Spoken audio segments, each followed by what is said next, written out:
প্রত্যেকটি stake holder, Chittagong বন্দর, custom থেকে শুরু করে পরিবহন, শ্রমিক, একেবারে সব স্টেক হোল্ডার যারা আছে সবাইকে নিয়ে বসছি।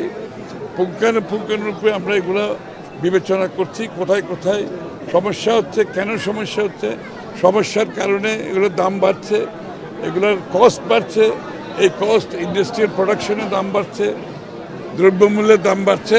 সুতরাং আমরা অনেকগুলো সমাধান দিতে পেরেছি, অনেকগুলো আমাদের কয়েকদিন সময় লাগবে, কারণ এগুলো ইন্টারমিনিস্ট্রিয়াল কিছু বিষয় আছে, সিদ্ধান্ত নিতে হবে।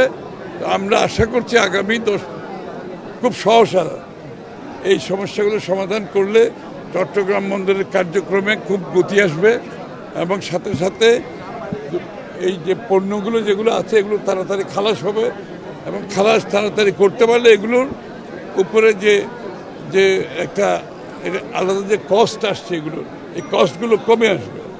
সুতরাং আমরা চেষ্টা করছি এটা যত তাড়াতাড়ি সম্ভব, বিশেষ করে এখন রোজার সময় যে পণ্যগুলো আছে রোজার জন্য সেগুলো ডেলিভারি অনেক স্লো, এবং এগুলোকে যত তাড়াতাড়ি আমরা ডেলিভারির ব্যবস্থা করাচ্ছি, যাতে করে ডেলিভারি কম থাকলে তো পণ্যের তো দাম বাড়তে থাকবে বাজারে। তো এটা একটা দিক আছে। সার্বিকভাবে অনেক সমস্যা আছে এখানে।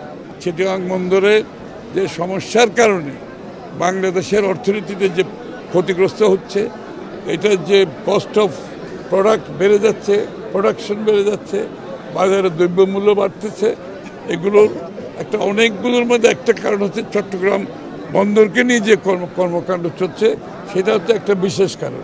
এটার সমাধান ইনশাআল্লাহ আমরা দিতে যাব।